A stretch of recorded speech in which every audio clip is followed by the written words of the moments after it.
الحمد للہ رب العالمین والصلاة والسلام علی سید الانبیاء والمرسلین رب اشرح لی صدری ویسر لی امری واحلل عقدۃ من لسانی یفقہوا قولی رب زدنی علما رب زدنی علما رب زدنی علما۔ بسم اللہ الرحمن الرحیم۔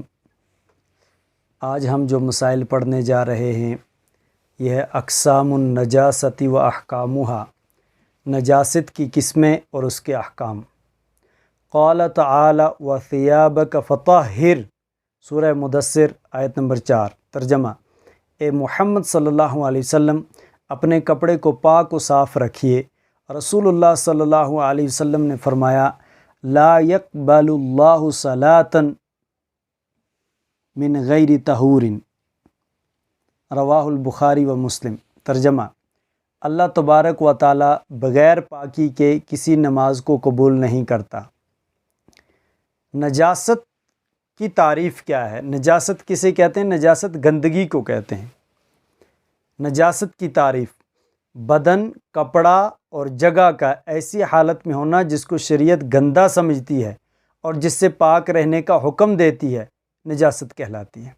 یعنی بدن، کپڑے اور جگہ پر ایسی چیز لگ جائے جس کو شریعت گندا کہتی ہے تو اس کو نجاست کہتے ہیں۔ پھر نجاست کی دو قسمیں ہیں۔ شروع میں یاد رکھیں نجاست کی کتنی قسمیں؟ دو۔ ایک ہے نجاست حکمیہ اور دوسری ہے نجاست حقیقیہ۔ ایک نجاست وہ ہے جس پر حکم لگتا ہے کہ یہ نجاست ہے، اور دوسری نجاست وہ ہے جو حقیقی طور پر نجاست ہے۔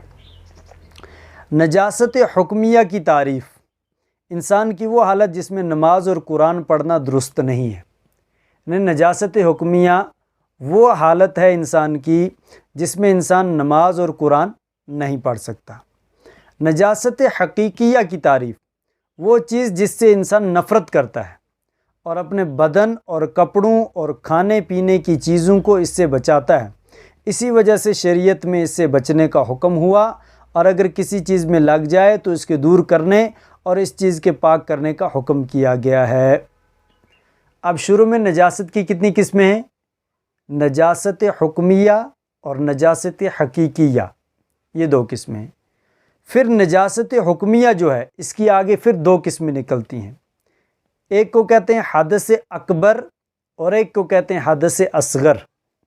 یہ نجاست حکمیہ کی ہیں۔ دیکھیے، حدث اصغر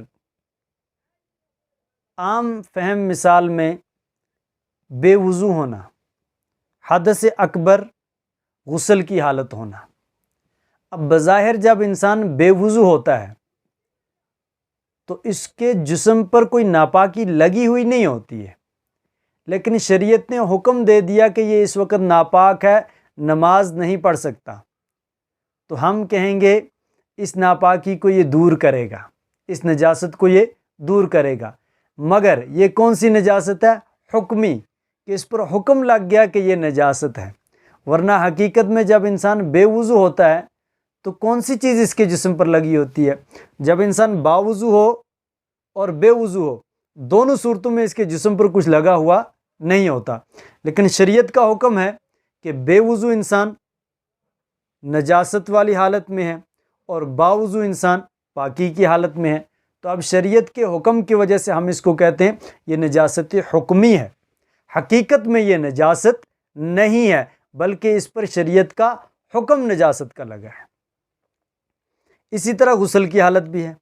اب بے وضو ہونا چھوٹی نجاست ہے اور بے غسل ہونا یہ بڑی نجاست ہے، اس لیے اس کو کہا حدث اکبر۔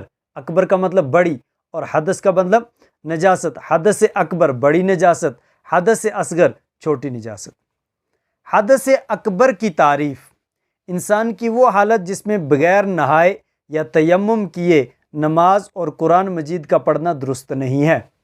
یعنی انسان کی وہ حالت جس میں اس کو نہانا پڑتا ہے۔ اب مرد کو کب نہانا پڑتا ہے؟ جب اپنی عورت سے ہم بستری کرے گا، جنابت کی حالت میں ہو جائے گا، اب اس پر نہانا ضروری ہے۔ جب رات کو سوتے سوتے احتلام ہو جائے تو ایسی صورت میں اس پر نہانا ضروری ہے۔ اور عورت کے لیے کب نہانا ضروری ہے؟ جب عورت کو مہینے میں ماہواری آتی ہے، جب ماہواری بند ہو جائے اس کے بعد اس کو نہانا ہے۔ اور عورت کو جب بچہ پیدا ہو جائے، وہ جو نفاس کا خون آتا ہے وہ جب بند ہو جائے اس کے بعد اس کو نہانا ہے۔ تو یہ کنڈیشنز ہیں جہاں پر اس کو غسل کرنا پڑتا ہے، اور بغیر غسل کیے ہوئے یہ نماز نہیں پڑھ سکتا، نہ ہی قرآن مجید کو پڑھ سکتا ہے۔ ایسی حالت جہاں غسل کیے بغیر نہ قرآن پڑھ سکتا ہے نہ نماز پڑھ سکتا ہے، اس کو کہتے ہیں حدث اکبر۔ ہاں اگر نہانے میں کوئی تکلیف ہے، بیماری ہے، تو پھر اس کے بدلے تیمم بھی کر سکتا ہے، لیکن نہائے یا تیمم کرے، دونوں صورتوں کے بغیر یہ ناپاک ہے۔ دوسری صورت ہے حدث اصغر، انسان کی وہ حالت جس میں بغیر وضو یا تیمم کیے نماز پڑھنا درست نہیں، ہاں قرآن مجید پڑھنا درست ہے۔ حدث اصغر وہ حالت ہے جس میں یہ بے وضو ہوتا ہے، تو اب اس نے کیا کرنا ہے؟ وضو کرنا ہے، یا اگر وضو نہیں کر سکتا، پانی کا استعمال نہیں کر سکتا تو تیمم کرے گا، لیکن یہ ہے کہ وضو کرنا پڑے گا، غسل نہیں کرنا پڑے گا۔ جب وضو کرنا پڑے گا تو یہ چھوٹی حدث ہے، اس لیے اس کو کہتے ہیں حدث اصغر۔ اس میں نماز پڑھنا تو درست نہیں ہے، لیکن قرآن مجید کو بغیر چھونے کے زبانی پڑھ سکتا ہے، لیکن چھونے کے لیے وضو کرنا پڑے گا۔ اسی طرح یہ تھی نجاست کی پہلے کتنی قسمیں؟ دو، نجاست حکمیہ اور نجاست حقیقیہ۔ پھر نجاست حکمیہ کی دو قسمیں، حدث اصغر، حدث اکبر۔ حدث اصغر کا مطلب جب بے وضو ہو تو اس سے پاک کیسے ہوگا؟ وضو کر کے۔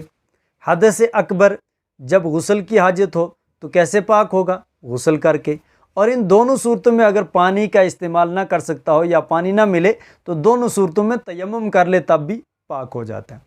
اب جو دوسری قسم بچی تھی نجاست کی، نجاست حقیقیہ، تو نجاست حقیقیہ جو حقیقت میں نجاست ہو، یعنی کوئی چیز لگ جائے، جیسے خون ہے، پیشاب ہے، منی ہے، پخانہ ہے، یہ چیزیں حقیقت میں نجاست ہیں، اور بے وضو ہونا حقیقت میں کوئی نجاست نہیں ہے، اور یہ چیزیں حقیقت میں نجاست ہیں، تو اس لیے ان کا نام کیا رکھا؟ نجاست حقیقیہ۔ نجاست حقیقیہ کی بھی دو قسمیں ہیں، ایک وہ نجاست ہوگی جو بڑی ہوگی، ایک جو تھوڑی کم ہوگی۔ تو اس کی دو قسمیں ہیں، نجاست غلیظہ اور نجاست خفیفہ۔ خفیفہ ہلکی نجاست، غلیظہ بھاری نجاست، گاڑھی نجاست۔ نجاست غلیظہ کی کیا تعریف ہے؟ وہ چیز جس کے ناپاک ہونے میں کسی چیز کا شبہ نہ ہو، تمام دلیلوں سے اس کا ناپاک ہی ہونا ثابت ہو۔ نجاست غلیظہ وہ ہے جس میں کوئی شک اور شبہ کی گنجائش نہ ہو، حدیث میں یا قرآن میں صریحاً اس کو ناپاک ہی کہا ہو، اس کے پاک ہونے کی کوئی دلیل نہ ہو، کوئی دلیل ایسی نہ ہو جس سے اس کا پاک ہونا نکلے، تو ایسی چیز کو نجاست غلیظہ کہتے ہیں۔ اس سے بچنے میں انسان کو کچھ دقت نہ ہو، یعنی اس سے انسان بچ بھی سکتا ہو، کوئی بڑی بات نہیں ہے، جیسے آدمی کا پخانہ یا شراب وغیرہ۔ اب یہ بتاتے ہیں کہ نجاست غلیظہ جو ہے، یعنی جو بڑی نجاستیں ہیں، وہ کون کون سی ہیں؟ امثلۃ النجاست الغلیظۃ، نجاست غلیظہ کی مثالیں، یعنی بڑی نجاست کیا ہیں؟ فرماتے ہیں 8 چیزیں نجاست غلیظہ ہیں۔ 8 چیزیں جو ہیں یہ بڑی نجاست ہے۔ کیا؟ پہلے نمبر پر جاری خون، خواہ آدمی کا ہو یا جانور کا ہو، خون آدمی کا ہو یا جانور کا ہو، حلال جانور ہو یا حرام جانور ہو، کوئی بھی ہو، اس کا جاری خون، بہنے والا جو خون ہے وہ ناپاک ہے، وہ نجاست غلیظہ ہے۔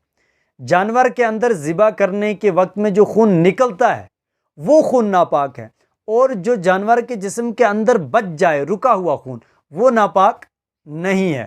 ناپاک وہ خون ہے، نجاست غلیظہ وہ خون ہے جو جانور سے نکل رہا ہو، جاری خون بہتا ہوا۔ اسی طرح انسان کا بھی جو جاری خون ہے وہ کیا ہے؟ نجاست غلیظہ ہے۔ نمبر 2 شراب۔ نمبر 3 مردار کا گوشت اور اس کی کھال، مردار جو خود سے مر جائے، ذبح جس کو نہ کیا گیا ہو، اس کا گوشت بھی اور اس کی کھال بھی، یہ دونوں نجاست غلیظہ ہیں، بڑی نجاست ہے۔ اس حیوان کا پیشاب جس کا گوشت نہیں کھایا جاتا، اس حیوان کا پیشاب جس کا گوشت نہیں کھایا جاتا، جن جانوروں کا گوشت نہیں کھایا جاتا ان کا پیشاب کیا ہے؟ نجاست غلیظہ میں ہے۔ کتے کا پاخانہ، کتے کا پاخانہ کیا ہے؟ یعنی کتے کا پاخانہ کیا ہے؟ نجاست غلیظہ ہے۔ درندوں کا پاخانہ اور ان کا تھوک، درندے مطلب چیر پھاڑ کرنے والے جانور، ان کا جو پاخانہ ہے اور ان کا جو تھوک ہے وہ بھی نجاست غلیظہ ہے۔ بطخ اور مرغی کی بیٹ، بطخ اور مرغی کی جو بیٹ ہوتی ہے وہ بھی نجاست غلیظہ ہے۔ اور انسان کے بدن سے نکلنے والی وہ چیزیں جن سے وضو ٹوٹ جاتا ہے، انسان کے بدن سے نکلنے والی وہ چیزیں جن سے وضو ٹوٹتا ہے، کن کن چیزوں سے وضو ٹوٹتا ہے؟ پیشاب اگر انسان کرے گا تو وضو ٹوٹ جائے گا، تو پیشاب بھی نجاست غلیظہ ہے۔ پاخانہ اگر انسان کرے گا تو وضو ٹوٹ جائے گا، تو پاخانہ بھی نجاست غلیظہ ہے۔ پھر جو اس کو مزی نکلتی ہے، یعنی بیوی کے ساتھ تھوڑا بہت ہنسی مذاق کھیل وغیرہ کیا، اس وقت جو رطوبت اس کو شرمگاہ سے نکلتی ہے اس سے بھی وضو ٹوٹ جاتا ہے، وہ بھی نجاست غلیظہ ہے۔ اور جو منی ہم بستری کرتے وقت نکلے یا احتلام کرتے وقت نکلے، اس سے بھی وضو ٹوٹ جاتا ہے، اس سے تو غسل بھی فرض ہوتا ہے لیکن وضو بھی ٹوٹ جاتا ہے، تو وہ بھی نجاست غلیظہ ہے۔ اسی طرح پیپ کسی کو نکلے گی، اسے بھی وضو ٹوٹ جاتا ہے، تو وہ بھی نجاست غلیظہ ہے۔ یہ 8 قسم کی چیزیں نجاست غلیظہ میں۔ اب نجاست غلیظہ کا حکم کیا ہے؟ حکم النجاست الغلیظۃ، نجاست غلیظہ کا حکم، 1 درہم کے بقدر اگر بدن یا کپڑے پر نجاست غلیظہ لگ جائے تو معاف ہے۔ 1 درہم وہی میں نے بتایا اتنی جگہ، 1 سکے کی جگہ اگر یہ 8 چیزیں جسم پر لگ جائیں یا کپڑے پر لگ جائیں تو یہاں تک شریعت اس کو معاف قرار دیتی ہے۔ 1 درہم اتنا اگر لگ گیا 1 سکے کے بقدر تو یہاں تک یہ معاف ہے، اگر دھونے کے بغیر نماز پڑھ لے گا تو نماز اس کی ہو جائے گی۔ لیکن جب 1 درہم سے زیادہ ہو، 1 درہم سے زیادہ ہو تو پانی سے یا کسی دوسری چیز جس سے نجاست زائل ہو جائے اس کا دھونا یا زائل کرنا فرض ہے۔ اگر 1 درہم سے بڑھ جائے گی تو پھر اس کا پانی سے یا اور کسی ایسی چیز سے دھونا فرض ہو جائے گا، پھر آپ اس کو دھونے کے بغیر نماز پڑھ نہیں سکتے، اور نجاست کے ساتھ نماز جائز نہیں ہے۔ یعنی اگر نجاست غلیظہ یہ جو اوپر گنوائی گئی ہیں، شراب ہے، پاخانہ ہے، باقی جو چیزیں گنائی گئی ہیں، یہ اگر بدن پر لگ گئی ہیں اور اگر 1 درہم سے کم ہیں تو پھر تو معاف ہیں۔ معاف کا مطلب یہ نہیں ہے دھونا نہیں ہے، دھوئیں گے تو بہتر ہے، لیکن اگر آپ نہیں دھو رہے ہیں اسی طرح نماز پڑھ رہے ہیں تو نماز آپ کی ہو جائے گی۔ لیکن اگر 1 درہم سے بڑھ جائے، زیادہ ہو جائے تو پھر آپ کو دھونا فرض ہے، پھر آپ کو دھونے کے بغیر نماز آپ کی نہیں ہوگی۔ یہ ہوگی نجاست غلیظہ کے احکام۔ اگلے سبق میں انشاءاللہ نجاست خفیفہ کو پڑھا جائے گا۔ وآخر دعوانا ان الحمد للہ رب